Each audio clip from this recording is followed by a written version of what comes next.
Welcome back to market updates. നിലവിലെ ഒരു market പരിശോധിക്കുകയാണെങ്കിൽ നിഫ്റ്റി 50 ഇപ്പോഴും ഏകദേശം 0.25% ഒരു ഇടിവ് ഇപ്പോഴും നിലനിൽക്കുന്നു. അതായത് ആ ഒരു റേഞ്ചിൽ വളരെ റേഞ്ച് ബൗണ്ട് ആയിട്ട് കുറച്ചേറെ നേരം നിൽക്കുന്ന ഒരു മാർക്കറ്റിനെയാണ് ഇപ്പോൾ കാണാൻ വേണ്ടി സാധിക്കുന്നത്. നിലവിൽ 24,773 എന്ന് പറഞ്ഞൊരു നിരക്കിലാണ് നിഫ്റ്റി 50 നിലവിൽ ട്രേഡിംഗ് പുരോഗമിച്ചുകൊണ്ടിരിക്കുന്നത്. സൂചികയിലെ അഡ്വാൻസ് ആൻഡ് ഡിക്ലൈൻ റേഷ്യോ പരിശോധിക്കുകയാണെങ്കിൽ 16 കമ്പനികൾ മാത്രം അഡ്വാൻസ് ആയി ട്രേഡ് ചെയ്യുമ്പോൾ 34 കമ്പനികൾ നിലവിൽ ഡിക്ലൈൻ ആയി ട്രേഡ് ചെയ്യുന്ന ഒരു കാഴ്ചയാണ് നിഫ്റ്റി 50 നിഫ്റ്റി ബാങ്കിലേക്ക് കടക്കുകയാണെങ്കിൽ വളരെ മാർജിനലായ ഒരു നേട്ടം നിഫ്റ്റി ബാങ്കിൽ ഇപ്പോൾ കാണാൻ വേണ്ടി സാധിക്കുന്നു. ഏകദേശം 25 പോയിന്റുകളുടെ ഒരു നേട്ടത്തോടുകൂടി 55,379 എന്ന് പറഞ്ഞൊരു നിരക്കിലാണ് നിഫ്റ്റി ബാങ്കിൽ ട്രേഡിംഗ് പുരോഗമിക്കുന്നത്. അഡ്വാൻസ് ആൻഡ് ഡിക്ലൈൻ റേഷ്യോ മുൻ മണിക്കൂറുകളിൽ കണ്ടതുപോലെ തന്നെ മാറ്റമില്ലാതെ 5 കമ്പനികൾ അഡ്വാൻസ്ഡായി 7 കമ്പനികൾ ഡിക്ലൈനായി തന്നെ നിഫ്റ്റി ബാങ്കിൽ ഇപ്പോഴും തുടരുന്നു.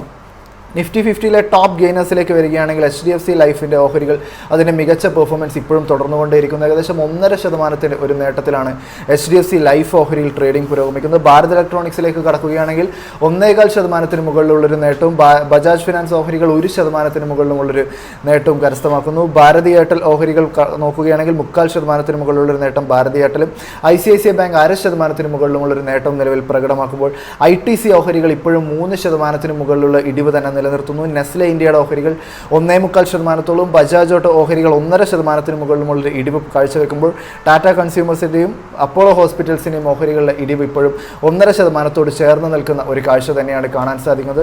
നിഫ്റ്റി ബാങ്കിൽ പരിശോധിക്കുകയാണെങ്കിൽ നിഫ്റ്റി ബാങ്ക് നിലവിൽ 55,380 എന്ന് പറഞ്ഞൊരു നിരക്കിലാണ് നിഫ്റ്റി ബാങ്കിൽ ട്രേഡിംഗ് പുരോഗമിച്ചുകൊണ്ടിരിക്കുന്നത്. നിഫ്റ്റി ബാങ്കിൽ നിന്ന് നിലവിൽ ടോപ്പ് ഗെയിനറായി കാണാൻ സാധിക്കുന്ന മുൻ മണിക്കൂറുകളിലെ പോലെ തന്നെ കാനറ ബാങ്കിൻ്റെ ഓഹരികളാണ്. നിലവിൽ 2% ചേർന്ന് നിൽക്കുന്ന രീതിയിലുള്ള ഒരു നേട്ടത്തിലേക്ക് കാനറ ബാങ്ക് ഓഹരികൾ ഇപ്പോൾ കടന്നിരിക്കുന്നു. ICICI bank 0.25%, AU small finance bank 0.5% മുകളിലുമുള്ളൊരു നേട്ടം കാഴ്ചവെക്കുമ്പോൾ State Bank of India, Bank of Baroda ഓഹരികളിൽ ഏകദേശം 0.5% മുകളിലുള്ളൊരു നേട്ടവും കാണുന്നു. എന്നാൽ ഇൻഡസിൻ ബാങ്കും ഫെഡറൽ ബാങ്കും ഇടിവ് ഇപ്പോഴും തുടർന്നുകൊണ്ടേയിരിക്കുന്നു. ഇൻഡസിൻ ബാങ്കിനെ സംബന്ധിച്ചിടത്തോളം ഇടിവ് ഇപ്പോൾ ഏകദേശം 1.5% അടുക്കുമ്പോൾ ഫെഡറൽ ബാങ്കിലെ ഇടിവ് 0.25% ചേർന്ന് തന്നെ നിൽക്കുന്നു. IDFC ഫസ്റ്റ് ബാങ്ക് പരിശോധിക്കുകയാണെങ്കിലും 0.5% മുകളിലുള്ളൊരു ഇടിവ് തന്നെയാണ് കാണാൻ സാധിക്കുന്നത്. സെക്ടേഴ്സിലേക്ക് കടക്കുകയാണെങ്കിൽ ഇപ്പോൾ കൂടുതൽ സെക്ടേഴ്സ് ഇടിവിലേക്ക് കടന്നതായാണ് കാണാൻ വേണ്ടി സാധിക്കുന്നത്. നിഫ്റ്റി ഓട്ടോ 0.5% മുകളിലുള്ളൊരു ഇടിവ് ഇപ്പോഴും നിലനിർത്തുന്നു. 23,467 എന്ന് പറഞ്ഞൊരു നിരക്കിലാണ് നിഫ്റ്റി ഓട്ടോയിൽ ട്രേഡിംഗ് പുരോഗമിക്കുന്നത്. നിഫ്റ്റി എനർജിയിലേക്ക് വരികയാണെങ്കിൽ വളരെ മാർജിനലായ ഒരു നേട്ടം മാത്രം നിലനിർത്തിക്കൊണ്ട് 35,919 എന്ന് പറഞ്ഞൊരു നിരക്കിൽ നിഫ്റ്റി എനർജി നിൽക്കുമ്പോൾ നിഫ്റ്റി FMCGയിലെ ഇടിവ് ഇപ്പോഴും 1.25%-നും 1.5%-നും ഇടയിലായി തന്നെ നിഫ്റ്റി FMCG ആ വലിയൊരു ഇടിവ് ഇപ്പോഴും തുടർന്നുകൊണ്ടിരിക്കുന്നു. നിഫ്റ്റി ഇൻഫ്രാസ്ട്രക്ചർ മാർജിനലായ ഒരു ഇടിവും നിഫ്റ്റി IT മാർജിനലായ ഒരു നേട്ടവുമാണ് നിലവിൽ പ്രകടമാക്കുന്നത്.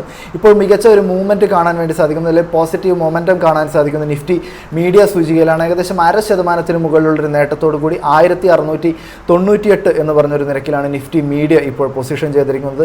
നിഫ്റ്റി മീഡിയയിൽ top gainers and advance and decline റേഷ്യോയുടെ ഡാറ്റ നമ്മൾക്കിപ്പോൾ ലഭ്യമല്ല. മറ്റൊരു സൂചികയായിട്ടുള്ള നിഫ്റ്റി PSU ബാങ്കിലേക്ക് കടക്കുകയാണെങ്കിൽ നിലവിൽ ഇപ്പോൾ ഏകദേശം 0.5%-നും 0.25%-തോട് ചേർന്ന് നിൽക്കുന്ന ഒരു നേട്ടമാണ് നിഫ്റ്റി PSU ബാങ്കിങ് സൂചികയിൽ കാണാൻ വേണ്ടി സാധിക്കുന്ന 6,773 എന്ന് പറഞ്ഞൊരു നിരക്കിൽ നിഫ്റ്റി PSU ബാങ്കിങ്ങിൽ ട്രേഡിംഗ് പുരോഗമിച്ചുകൊണ്ടിരിക്കുന്നു. ഇന്നത്തെ ഒരു ട്രേഡിംഗ് പരിശോധിക്കുകയാണെങ്കിൽ തന്നെ നിഫ്റ്റി PSU ബാങ്കിങ്ങിൻ്റെ ഭാഗത്ത് നിന്ന് മികച്ച ഒരു പെർഫോമൻസ് തന്നെയാണ് മാർക്കറ്റ് ഓപ്പൺ ചെയ്തത് മുതൽ കാണാൻ സാധിക്കുന്നത്. നിലവിലെ ഒരു അഡ്വാൻസ് ആൻഡ് ഡിക്ലൈൻ റേഷ്യോ നോക്കുകയാണെങ്കിൽ ഇന്ത്യൻ ബാങ്കിൻ്റെ ഓഹരികൾ 1%-തോളം, പഞ്ചാബ് ആൻഡ് സിന്ധ് ബാങ്ക് ഓഹരികളും ബാങ്ക് ഓഫ് ഇന്ത്യ ഓഹരികളും 1%-ന് മുകളിലുള്ള ഒരു നേട്ടം കാഴ്ചവെക്കുമ്പോൾ യൂക്കോ ബാങ്കിലെ നേട്ടം ഇപ്പോൾ 0.5%-ന് മുകളിലേക്ക് എത്തിയിരിക്കുന്നു. ബാങ്ക് ഓഫ് ബറോഡയും മറ്റുമൊക്കെ നേട്ടം നിലനിർത്തുന്നു. സെൻട്രൽ ബാങ്ക് ഓഫ് ഇന്ത്യയുടെ ഓഹരികളിൽ നിലവിൽ 0.5%-ന്റെ ഒരു നേട്ടം കാണുമ്പോൾ പഞ്ചാബ് നാഷണൽ ബാങ്കിൽ വളരെ മാർജിനലായിരിക്കുന്ന ഒരു ഇടിവും ഇന്ത്യൻ ഓവർസീസ് ബാങ്കിൽ ഏകദേശം 0.5%-തോട് ചേർന്ന് നിൽക്കുന്ന ഒരു നേട്ടവുമാണ് നിലവിൽ പ്രകടമാകുന്നത്.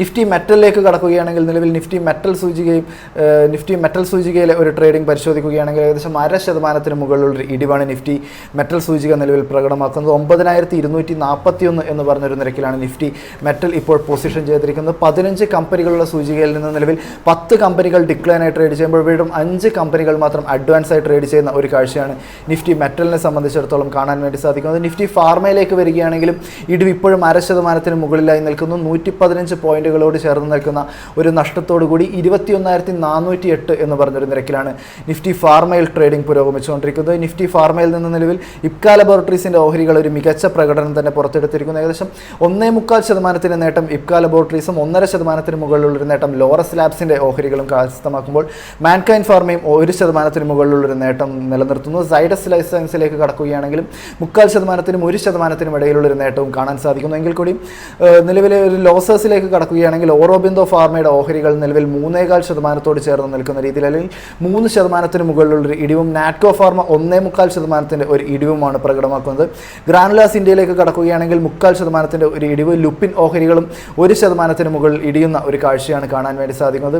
അടുത്ത ബ്രോക്കറേജ് റിപ്പോർട്ടിലേക്ക് കടക്കുകയാണെങ്കിൽ നിലവിൽ നമുക്ക് പങ്കുവയ്ക്കാനായിട്ടുള്ളത് UBS ഓറോബിന്ദോ ഫാർമയ്ക്ക് ഇപ്പോൾ നിലവിൽ ഒരു സെൽ റേറ്റിംഗ് നൽകിയിരിക്കുകയാണ്. നമ്മളിപ്പോൾ പറഞ്ഞതുപോലെ തന്നെ ഓറോബിന്ദോ ഫാർമയുടെ ഓഹരികൾ സ്ട്രഗിൾ ചെയ്യുന്നത് കണ്ടു. ബ്രോക്കറേജ് റിപ്പോർട്ടുകളും മറ്റുമൊക്കെ ഒരു പ്രതികൂലമായി വന്ന സാഹചര്യം തന്നെയാണ് ഓറോബിന്ദോ ഫാർമയ്ക്ക് നിലവിലുള്ള ഈ പ്രശ്നത്തിൻ്റെ ഒരു കാരണം. ആദ്യം UBSൻ്റെ റിപ്പോർട്ട് പരിശോധിക്കുകയാണെങ്കിൽ നിലവിൽ സെൽ റേറ്റിംഗ് ആണ് നൽകിയിരിക്കുന്നത്. ടാർഗറ്റ് പ്രൈസ് ആയിട്ട് പറയുന്നത് 1200 രൂപയാണ്. നിലവിലെ ഒരു ഓഹരി പരിശോധിക്കുകയാണെങ്കിൽ 1153 എന്ന് പറഞ്ഞൊരു നിരക്കിലാണ് നിലവിൽ ഇപ്പോൾ ട്രേഡിംഗ് നടന്നുകൊണ്ടിരിക്കുന്നത്.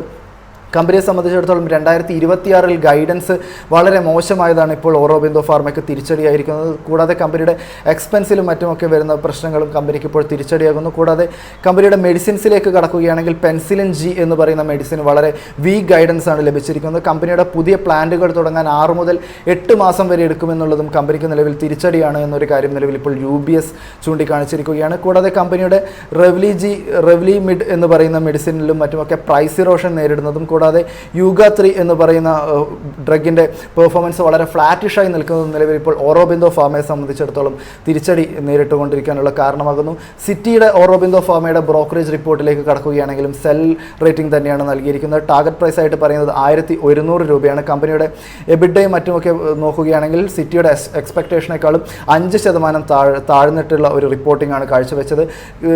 സിറ്റിയുടെ റിപ്പോർട്ടിലേക്ക് കടക്കുമ്പോഴും നേരത്തെ പറഞ്ഞിരിക്കുന്ന കാര്യങ്ങൾ തന്നെ മെഡിസിൻസിലേക്കുള്ള പെർഫോമൻസിലുള്ള പ്രശ്നം തന്നെയാണ് ഇപ്പോൾ തിരിച്ചടിയായിരിക്കുന്നത്. കമ്പനിയുടെ ഒരു എബിഡ മാർജിനിലേക്കൊക്കെ കടക്കുകയാണെങ്കിൽ ഇയർ ഓൺ ഇയറിൽ ഒരു 100 ബേസിസ് പോയിൻറ്റ്സിൻ്റെ കൂടെ ഇടിവ് നേരിടാനുള്ള ഒരു സാധ്യതയുണ്ട്. ഈ 4ാം പാദത്തിൽ നോക്കുകയാണെങ്കിൽ 100 ബേസിസ് പോയിൻറ്റ്സിൻ്റെ ഒരു ഇടിവോടുകൂടി 18.5% എന്നൊരു നിരക്കിലാണ് ഓറോബിന്ദോ ഫാർമ നിലവിൽ അതിൻ്റെ എബിഡ റിപ്പോർട്ട് ചെയ്തിരിക്കുന്നത്. കൂടാതെ കമ്പനിയുടെ മാനേജ്മെൻറ്റ് കമൻട്രി നോക്കുകയാണെങ്കിൽ അത്ര മികച്ച ഒരു കമൻട്രി മാനേജ്മെൻറ്റിൻ്റെ ഭാഗത്തു നിന്നും കമ്പനിയുടെ ഫ്യൂച്ചർ പൊട്ടൻഷ്യലിനെ പറ്റിയിട്ട് ഉണ്ടായില്ല എന്നുള്ളത് നിലവിൽ ഇപ്പോൾ ഓറോബിന്ദോ ഫാർമയെ സംബന്ധിച്ചിടത്തോളം ഒരു തിരിച്ചടിയാകുന്ന ഒരു കാഴ്ചയാണ് കാണാൻ സാധിക്കുന്നത്. അടുത്തതായിട്ട് ബ്രോഡ് മാർക്കറ്റ്സിലേക്ക് കടക്കുകയാണെങ്കിൽ നിഫ്റ്റി നെക്സ്റ്റ് 50യിലേക്ക് കടക്കുകയാണെങ്കിൽ നിഫ്റ്റി 50യേക്കാൾ ഇടിവ് കുറഞ്ഞ ഒരു നിരക്കിലാണ് കാണാൻ സാധിക്കുന്നത്. 0.16% ഒരു ഇടിവ് മാത്രമാണ് നിഫ്റ്റി നെക്സ്റ്റ് 50 രേഖപ്പെടുത്തുന്നത്. നിഫ്റ്റി 200ലേക്ക് വരികയാണെങ്കിലും നിഫ്റ്റി 100 നോക്കുകയാണെങ്കിലും ഏകദേശം 0.20%-നും 0.15%-ൻ്റെയും ഒരു ഇടിവാണ് മാത്രം കാണാൻ സാധിക്കുമ്പോൾ നിഫ്റ്റി 500 സൂചിക വളരെ നാമമാത്രമായ 0.07%-ൻ്റെ ഒരു ഇടിവാണ് കാഴ്ചവെക്കുന്നതെങ്കിൽ കൂടി സ്മോൾ ക്യാപ് സെഗ്മെൻറ്റിലേക്ക് വരുമ്പോൾ ഇപ്പോൾ മികച്ച ഔട്ട് പെർഫോമൻസ് നിഫ്റ്റി സ്മോൾ ക്യാപ്പിൻ്റെ ഭാഗത്ത് നിന്നുണ്ടാകുന്നു. നിഫ്റ്റി സ്മോൾ ക്യാപ്പ് ഓൾമോസ്റ്റ് 0.5%-ഓളമുള്ളൊരു നേട്ടവും നിഫ്റ്റി മിഡ് സ്മോൾ ക്യാപ്പ് 400 സൂചിക ഏകദേശം 0.5%-ന് മുകളിലും നിഫ്റ്റി മിഡ് ക്യാപ്പ് 150 0.5%-ന് ഒരു നേട്ടം. അങ്ങനെ small cap and mid cap segment ഒരു മികച്ച രീതിയിലുള്ള ഒരു പെർഫോമൻസ് ഈ മാർക്കറ്റിൽ ഇപ്പോൾ കാഴ്ചവെക്കുന്നതായാണ് കാണാൻ സാധിക്കുന്നത്. അടുത്തതായിട്ട് മാർക്കറ്റിലേക്ക് മടങ്ങിച്ചെല്ലുകയാണെങ്കിൽ നിലവിൽ നിഫ്റ്റി 50 ഏകദേശം 50 പോയിന്റുകളോട് ചേർന്ന് നിൽക്കുന്ന ഒരു ഇടിവോടുകൂടി 24,780 എന്ന് പറഞ്ഞൊരു നിരക്കിലാണ് ട്രേഡ് ചെയ്തുകൊണ്ടിരിക്കുന്നത്. 16 കമ്പനികൾ മാത്രം അഡ്വാൻസായി ട്രേഡ് ചെയ്യുമ്പോൾ 34 കമ്പനികൾ ഇടിവിൽ തുടരുന്നു. നിഫ്റ്റി ബാങ്ക് പരിശോധിക്കുകയാണെങ്കിൽ നിലവിൽ ഏകദേശം 50 പോയിന്റുകളുടെ ഒരു നേട്ടത്തോടു കൂടി 55,404 എന്ന് പറഞ്ഞൊരു നിരക്കിലും ട്രേഡിംഗ് പുരോഗമിച്ചുകൊണ്ടിരിക്കുന്നു. ഇതൊക്കെയാണ് നമുക്ക് ഈ മണിക്കൂറിൽ പങ്കുവയ്ക്കാനുള്ള പ്രധാനപ്പെട്ട മാർക്കറ്റ് അപ്ഡേറ്റുകൾ. വരും മണിക്കൂറിൽ വീണ്ടും കാണാം. നന്ദി.